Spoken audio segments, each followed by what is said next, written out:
தெம்பு உண்டா? அறிவு நானே உண்டா? கேட்கிறேன். ஒருத்தரும் செய்கிறது இல்லை. நேற்று ஒருத்தன் உட்காந்துட்டு பேசுறான், ஒரு 10 பேர் உட்காந்துட்டு பேசுறான். என்ன பேசுறான்? எத்தனை காலத்துக்கு தான் நீங்க தாழ்த்தப்பட்டவர்கள், தாழ்த்தப்பட்டவர்கள், தாழ்த்தப்பட்டவர்கள், தீண்டத்தகாதவர்கள், தீண்டத்தகாதவர்கள் என்று இடஒதுக்கீடு கேட்குவீங்க அப்படின்னு அறிவு கட்ட முண்டமனா உட்காந்துட்டு கேட்கிறான். அறிவில்லாத நாயா உட்காந்துட்டு பேசுறான். நானும் படித்து இருக்கின்றேன், நாங்களும் படித்து இருக்கிறோம், எத்தனை காலத்துக்கு தான் இப்படி சொல்வீர்கள் அப்படின்னு கேட்கிறான். அறிவு கட்ட முண்டாங்களா? எங்களுக்கு மட்டுமா இடஒதுக்கீடு தர்றான்? இந்த கவர்மெண்ட்ல எங்களுக்கு எஸ்சி மக்களுக்கு மட்டும்தான், எஸ்டி மக்களுக்கு மட்டுமா இடஒதுக்கீடு இருக்கிறது? பிற்படுத்தப்பட்ட மக்களுக்கு இடஒதுக்கீடு இருக்கிறது. மிகவும் பிற்படுத்தப்பட்டவர்களுக்கு இடஒதுக்கீடு இருக்கிறது.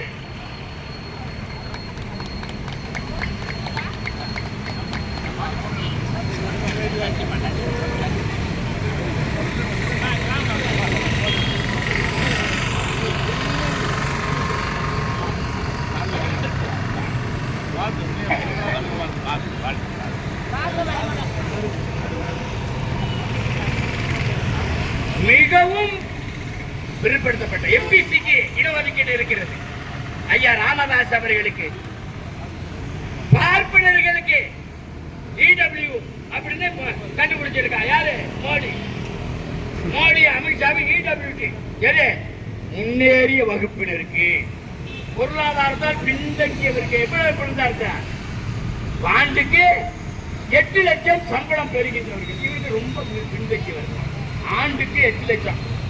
நம்ம எல்லாம் அதிகமா வாங்குறோம். ஆமா, அவங்க கணக்குப்படி 8 லட்சம் ஆண்டுக்கு 1 ஏக்கர் நிலம் உள்ளவர்களுக்கு யாரு மோடி கொடுத்திருக்கா 10% இடஒதுக்கீடு. எஸ்சிக்கு மட்டுமா இடஒதுக்கீடு? எஸ்சி ஏக்கு மட்டும்தான் இடஒதுக்கீடு. சொல்றான், எத்தனை காலம் தான் இப்படியே சொல்வீர்கள்? அட அறிவு கட்ட முட்டாமே, அடிமுட்டார் முண்டங்களே. ஊர் தனி சேரி தனியா இருக்கிற எப்ப ஒளியுமோ அது வரைக்கும் கேட்ப மாட்டான். அது வரைக்கும் கேட்போம். இந்த பதிலுக்கு மேதாவியா கேள்வி கேட்க அறிவியா கேள்வி கேட்கிற நாய்களுக்கெல்லாம் நான் சொல்கிறேன், என்றைக்காவது ஒரு நாளாவது நீ மனித நேயத்தோடு பார்த்திருக்கிறையா?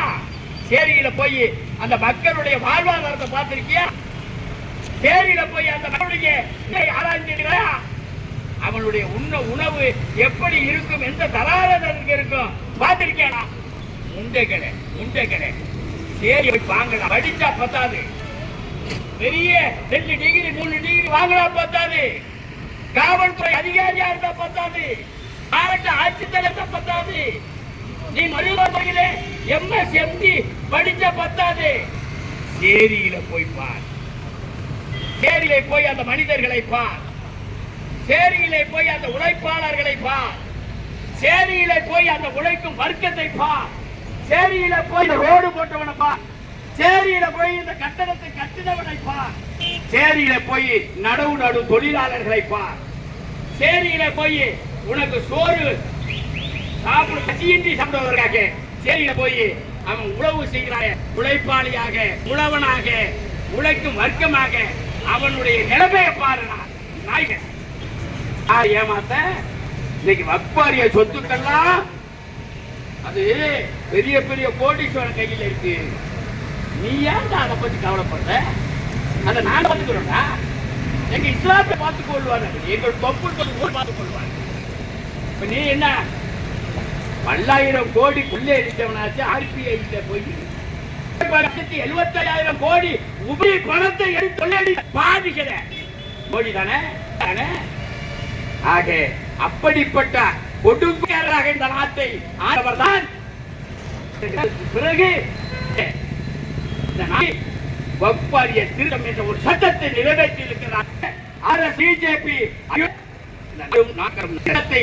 வாபஸ் வர வேண்டும், வாபஸ் இந்தியா முழுவதும் இன்றைக்கு உன்னுடைய சிங்கத்தின் பிடிகளை பிடித்து போல உனக்கு நேச்சுரதம் கொண்டு வந்த என்ன சொன்ன? இஸ்லாமியருக்கு இதனால பாதிப்பு இல்லை கொண்டு வந்து சிஏஏ கொண்டு வந்து இஸ்லாமியருக்கு பாதிப்பு இல்லை. 70 வச்சு தீர்ப்பு சொல்ல சொல்லி இது பாதிப்பு சொல்றேன். அதே போல இன்றைக்கு வந்து இந்த வக்பரி கொண்டு வந்து கரித்து திரு கொண்டு வந்திருக்க. அதுல ஒரு 2 பேரு, அதுல 2 பேர் மாவட்ட ஆட்சித்தலைவர் என்ன நினைப்பா? நடுநிலையானவர்கள் இல்ல, பாதிக்கப்பட்டவர்களுக்கு சட்ட வேண்டுமா இல்லையா? நேற்று பார்த்தமே திருப்பூர் காவல்துறை பார்த்தமே, புரட்சியாளர் அம்பேத்கருடைய இந்திய அரசியல் அமைப்பு எழுதி கொடுத்த வட்டுப்படுத்த இந்துக்கள், கிறிஸ்தவர்கள், சீக்கியர்கள், பௌத்தர்கள் அண்ணன் தம்பியாக வாழ்ந்து கொள்ளலாம்.